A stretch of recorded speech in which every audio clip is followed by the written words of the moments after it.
أبيلكي أبو أساك مثلا وقت دولة ساير ما صباح لنا وحالي ما محمود wiilkaygii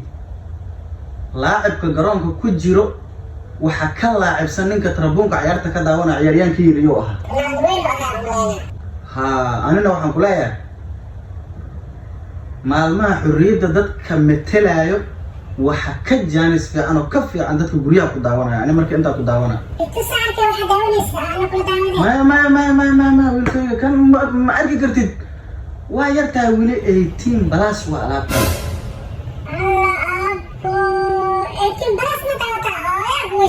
shibdhe shaydaayo ha ii sheegin aamus sanadaa kuu dhiman 26 juun ee sanadka soo socda waa isla daawanayna haddana aamus ord inta ka baxa hay ord wiilkayga